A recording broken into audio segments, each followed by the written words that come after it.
As history knows him, Frank Costello was born Francesco Castiglia on January 26, 1891, in Laropoli, a quaint hill town in southern Italy.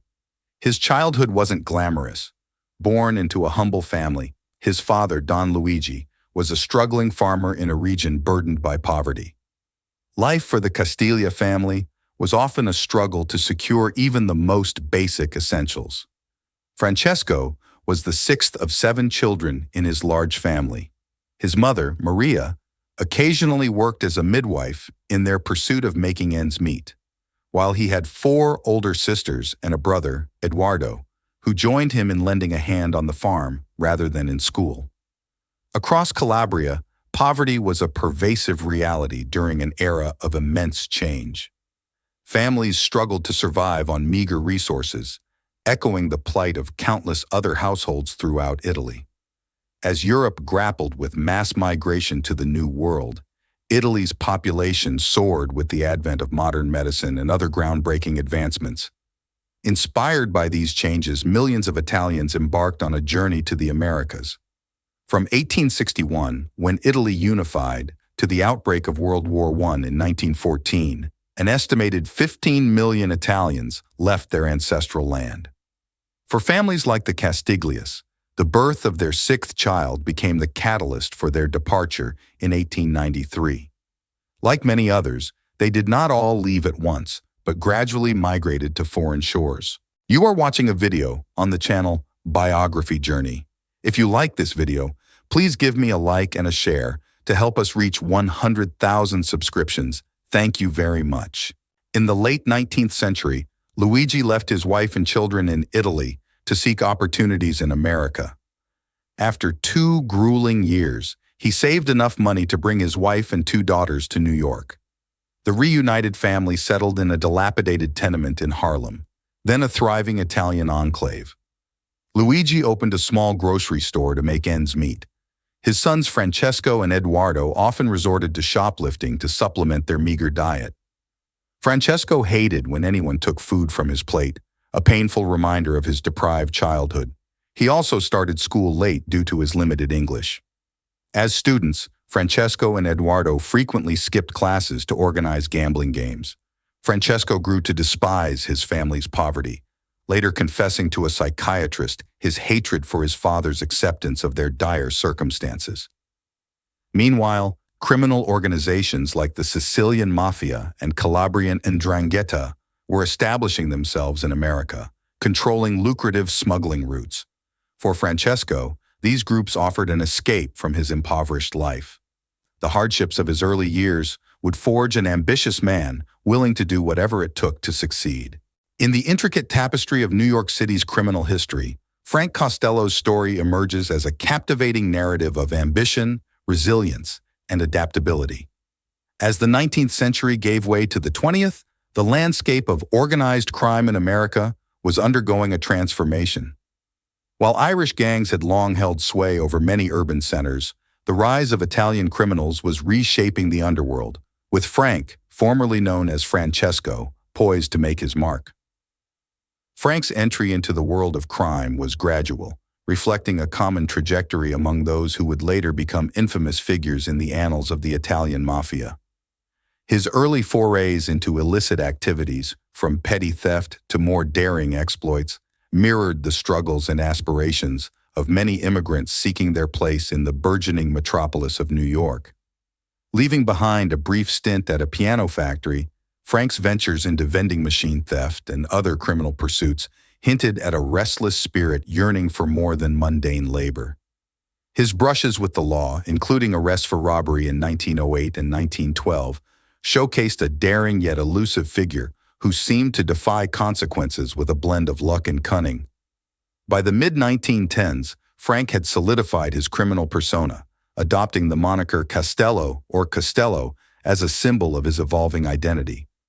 Transitioning from street-level crimes to more sophisticated schemes at the bustling docks, he navigated the intricate web of illicit activities with a mix of street smarts and strategic acumen. Amidst his criminal exploits, Frank found solace and companionship in Laurie Geigerman, affectionately known as Bobby, whose presence added a layer of complexity to his tumultuous life. Their union in 1914 marked a personal milestone amidst the backdrop of his escalating criminal endeavors. However, the shadows of the law loomed large over Frank, culminating in a gun possession arrest in 1915 that led to a year-long prison sentence. His time behind bars served as a crucible, testing his resolve and resilience in the face of adversity. Released in 1916, Frank's return to the streets of New York heralded a period of continued criminal activities, albeit tempered by the specter of past convictions. As the late 1910s unfolded, Frank's exploits oscillated between minor offenses and fleeting ventures, hinting at a man caught between the allure of easy gains and the harsh realities of a life on the edge. Yet, amidst the ebb and flow of his criminal pursuits, a pivotal moment awaited him in 1920, when the Prohibition era dawned, heralding a new chapter in his tumultuous journey through the labyrinthine world of organized crime. The dawn of Prohibition in 1920 marked a pivotal moment in Frank Costello's criminal career. Overnight, he and countless other petty criminals in New York seized the opportunity to establish bootlegging operations, supplying illegal bars and speakeasies with coveted booze. Costello soon found himself in the company of future crime legends, including Charles Lucky Luciano, Vito Genovese, and Jewish mobsters like Meyer Lansky and Bugsy Siegel. Under the guidance of Arnold Rothstein, a Jewish-American crime boss with interests across the East Coast, Costello and his brother set up their own bootlegging enterprise. They paid Rothstein a cut of the profits, a lucrative arrangement in the early days of Prohibition, when government warehouses, filled with confiscated alcohol or supplies for pharmacies and doctors, could be easily accessed through bribery. As the 1920s progressed, Costello and his associates turned to alternative sources, such as the infamous Rum Row along the Jersey Shore, where large shipments of booze arrived by boat, away from the prying eyes of New York's police. Consignments were also smuggled in from Canada, and by the mid-decade, the operation had become so sophisticated that an exchange was established in Little Italy, where different types of liquor could be swapped. These exchanges and other locations around New York brought together the disparate Italian, Irish, and Jewish gangs that had previously operated in isolation. Prohibition had inadvertently fostered a new era of organized crime in the United States, and Frank Costello was at the forefront of this transformation. Costello's rise was not without conflict, as minor gang wars erupted across the 1920s over perceived territorial disputes. These skirmishes transformed small-time criminals like Costello into hardened gunmen, and alliances became crucial for survival. After parting ways with Rothstein, Costello forged a lucrative partnership with Irish bootlegger Bill Dwyer, which made him enormously wealthy. By the end of the decade, Costello had diversified his investments, venturing into real estate, car sales, and even the production of chocolate ice cream cones. These legitimate businesses helped explain his newfound wealth to the taxman and laid the foundation for his future empire. Costello's alleged ties to Joseph Kennedy Sr., the patriarch of the Kennedy political dynasty, have long intrigued historians. While the extent of their relationship remains unclear, it is undeniable that Kennedy, like many other businessmen, emerged from the 1920s significantly richer than he entered it, fueling speculation about his potential involvement in bootlegging. You are watching a video on the channel Biography Journey. If you like this video, please give me a like and a share to help us reach 100,000 subscriptions. Thank you very much. Frank Costello's criminal empire was built on a vast network of gambling operations, earning him the moniker the Prime Minister of the Underworld. However, his alleged ties to Joseph Kennedy Sr., the patriarch of the Kennedy political dynasty, have long been a subject of speculation and debate among historians. In the late 1940s, a lawyer visiting Costello's New York home overheard him on the phone with "that Kennedy fella from Boston." Whether this was a reference to their bootlegging days in the 1920s or simply an example of the entanglement between politicians and organized crime figures in mid-20th century America remains unclear. Costello's rise to power coincided with the power vacuum left by the death of Arnold Rothstein in 1928. Rothstein, who had financed and mentored Costello in the early days of Prohibition, was killed over a gambling debt. His death allowed Costello to forge closer ties with powerful mob bosses like Joe the Boss, Masseria, and Lucky Luciano. However, Rothstein's demise also sowed the seeds of future conflicts. By 1930, a feud was brewing between Masseria's faction and the upstart Salvatore Maranzano, who had arrived from Sicily in 1925. The resulting Castellamarese War lasted 14 months before Luciano, Costello, and Vito Genovese betrayed and murdered Masseria. Maranzano then declared himself boss of bosses and demanded tribute from the various crime families. Fearing for their lives, Luciano, Costello, and Genovese preemptively struck, hiring Jewish hitmen to assassinate Maranzano in his Park Avenue office in September 1931. This left Luciano and his associates in an unprecedented position of power. At a meeting of Italian-American crime bosses in Chicago, Luciano proposed a novel solution: the creation of a commission consisting of the heads of the 5 families in New York, plus representatives from Buffalo and Chicago. Luciano declined the position of boss of bosses, recognizing it would breed jealousy and make him a target. Costello's influence and wealth continued to grow throughout the 1930s and 1940s. However, his reputation as a gangster would linger despite his attempts to ingratiate himself with high society through political connections and charitable donations. The Kefauver hearings in the early 1950s and a failed assassination attempt by Vincent the Chin Gigante in 1957 marked the beginning of Costello's decline. Costello's story exemplifies the rise and fall of a powerful mob figure in mid-20th century America. From his humble beginnings as a small-time criminal to his reign as a bootlegging kingpin and gambling impresario, Costello's life was inextricably linked to the tumultuous history of organized crime in New York City. You are watching a video on the channel Biography Journey. If you like this video, please give me a like and a share to help us reach 100,000 subscriptions. Thank you very much. As the dust settled after the Castellamarese War and the establishment of the Commission in 1931, a new era dawned for the Italian Mafia. Under the leadership of Lucky Luciano, the syndicate underwent a period of peace and cooperation, with Costello assuming the role of consigliere, a trusted advisor to Luciano. Together, they navigated the changing landscape of organized crime in the aftermath of Prohibition. With the end of Prohibition in 1933, the Mafia faced the need to diversify its operations. Gambling emerged as a lucrative avenue, with slot machines becoming a focal point of income for Costello. However, Mayor Fiorello LaGuardia's crackdown on gambling in 1934 posed a significant threat to Costello's operations in New York. In a stroke of ingenuity, Costello found an unlikely ally in Huey Long, the charismatic politician from Louisiana known as the Kingfisher. Long's agreement with Costello to host the slot machines in New Orleans, in exchange for charitable contributions, proved to be a lucrative venture for both parties. The arrangement with Long not only brought substantial profits to Costello, but also shed light on the far-reaching influence of the Italian-American Mafia in the 1930s.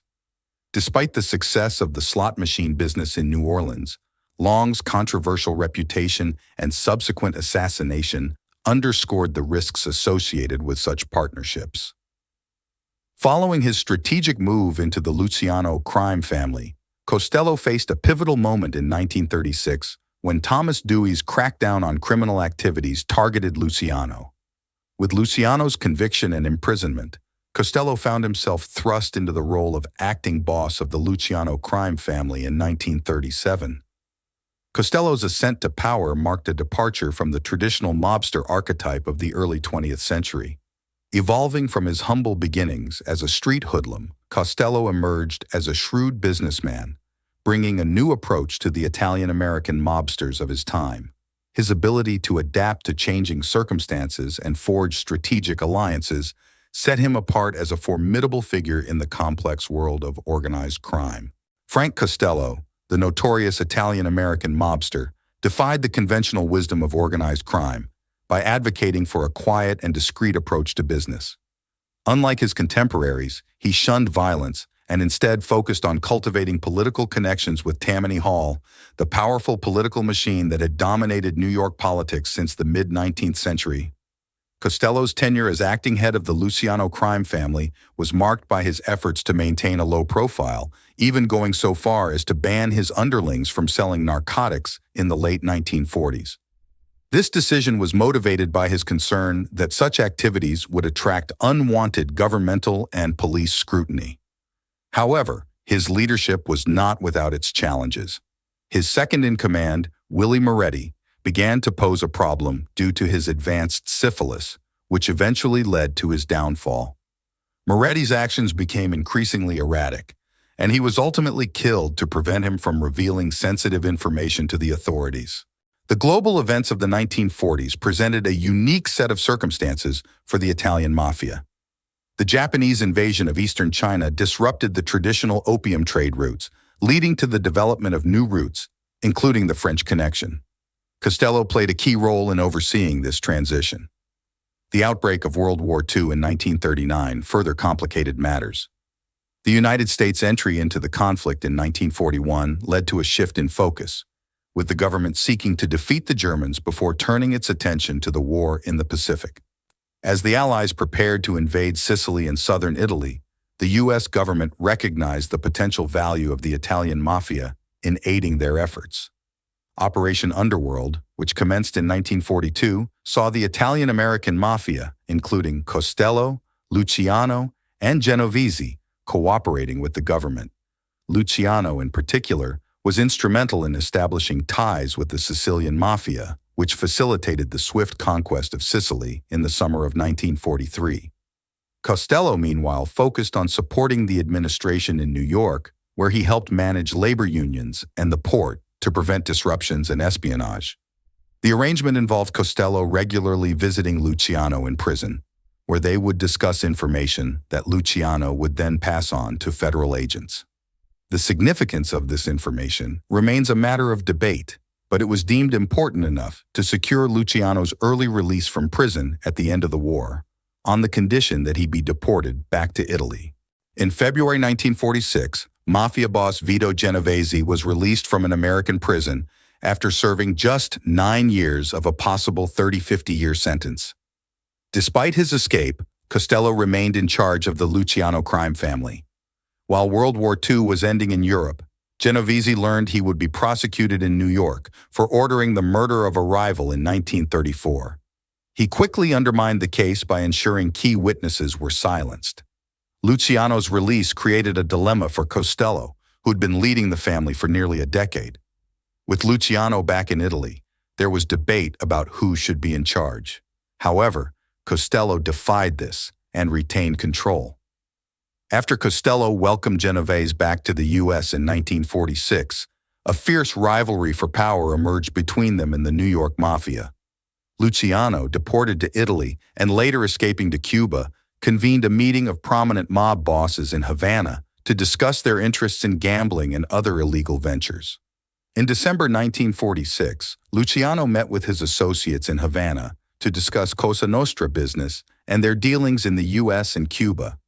A power struggle emerged, with Luciano attempting to reinstate Costello as his deputy in New York, but Luciano's proposal was rejected. Luciano's influence in New York waned, and the U.S. authorities in Havana pressured the Cuban government to expel him. He eventually returned to Italy in 1947. During his time in exile, Luciano's close associate Meyer Lansky focused on expanding the Mafia's gambling operations in Las Vegas, with Bugsy Siegel as his right-hand man. Siegel became unreliable, mishandling construction and enriching himself. He was ultimately assassinated following a group decision. Costello played a key role in managing the aftermath, even as lucrative opportunities revived the Mafia's fortunes in Las Vegas. He was central to developing the Tropicana Hotel, with Costello assisting him in overseeing the project. After being shot in New York, police retrieved a note hinting at his financial influence over Las Vegas and his central role in organized crime. Despite speculation, no concrete evidence linked him to illegal activities. Costello occasionally socialized with people outside the Mafia circle, but without excessive opulence. One notable encounter was with Newsday owner Alicia Patterson, who recalled an invitation from Costello for cocktails at a restaurant. Despite such interactions, there was no indication of criminal behavior. Frank Costello, a sociable and courteous host, was known for his low-key lifestyle. Despite his wealth, he lived a relatively simple life in line with other New York businessmen. In the 1940s, Costello encountered a potentially damaging situation that put him in a compromising position. Paralleling the fictional Tony Soprano, he began seeing a renowned psychiatrist named Richard Hoffman in 1947. Hoffman, known for treating prominent figures like F. Scott Fitzgerald, had gained fame through his appearances on radio and television. Their chance encounter in Central Park led Costello to seek professional guidance from Hoffman to address his recurring bouts of depression. Their sessions continued for 2 years, but their confidentiality was abruptly broken in 1949 when Hoffman publicly disclosed Costello as his client, revealing his identity and treatment methods. Costello faced an embarrassing revelation after his contact. Hoffman revealed secrets to the authorities. This sparked concerns among his colleagues about his potential disclosures. When summoned to testify before the Kefauver hearings in 1951, Costello was wary of revealing any incriminating information about himself or his associates. The hearing scrutiny unearthed aspects of Costello's past, such as his use of the alias Frank Saverio and the origins of his slot machines in New Orleans. He admitted to making charitable contributions to Huey Long's charities in exchange for permission to operate his gambling machines. The hearing members were troubled by Costello's connections to Tammany Hall and New York politicians. During the proceedings, Costello walked out in protest. When he returned, he was asked about any accomplishments as a citizen. His response that he had paid his taxes was met with regret. The Kefauver hearings yielded little concrete results, but spurred increased government and federal police efforts to prosecute prominent Italian-American mafia figures. In 1952, following his appearance at Senate hearings on organized crime, efforts were made to charge Costello with tax evasion. A meticulous dossier was compiled, revealing financial irregularities in his businesses and unpaid taxes on substantial earnings. In 1954, Costello was sentenced to 5 years in prison for his tax issues, but he remained free pending appeals. As the sword of conviction loomed over him, Costello's legal team made a desperate plea in 1956, citing his advanced age and fabricated health conditions to avoid imprisonment. Despite their efforts, Costello surrendered himself in May 1956 and was incarcerated in Atlanta, Georgia. However, a new lawyer managed to uncover illegal evidence collection, leading to Costello's release after serving just 10 months of his sentence in March 1957. Costello's brief imprisonment convinced Vito Genovese that he could seize control of the crime family. However, when Costello was released, Genovese resorted to a different tactic. On the night of May 2, 1957, as Costello returned to his apartment, he was ambushed by Vincent Gigante, a protege of Genovese, who shot him in the head. Miraculously, the bullet only grazed Costello's skull, and he survived the assassination attempt. Despite the attack, Costello refused to cooperate with the police and maintained a business-like relationship with Gigante. Facing pressure from Genovese, Costello made a strategic decision to step aside rather than engage in a violent conflict. His choice to relinquish power highlighted the stark reality of the mafia world, where few had the wisdom to walk away from the dangerous game even after amassing immense wealth. After surviving an assassination attempt orchestrated by Vito Genovese, Frank Costello made a strategic decision to step back from the mob life in 1957. This move mirrored the wisdom of Johnny Torrio, who had recognized the dangers of staying in power as Al Capone's reign turned violent. Costello's attempted murder, coupled with the assassination of his ally Albert Anastasia, solidified his retirement from the criminal underworld. Genovese seized control of the Luciano crime family, transforming it into the Genovese crime family. However, His reign was short-lived, as he was convicted on drug trafficking charges in 1959 and sentenced to 15 years in prison. Meanwhile, the federal government continued to pursue Costello on tax evasion charges, leading to a final hearing in October 1958 that resulted in his return to prison in Atlanta. During his time in prison, Costello and Genovese reconciled their differences, recognizing that business was business and the past conflicts were behind them.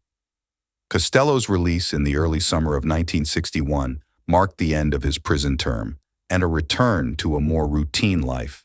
In retirement, Costello enjoyed a peaceful existence, taking early morning walks near Central Park and spending weekends at his country house with his wife, Bobby.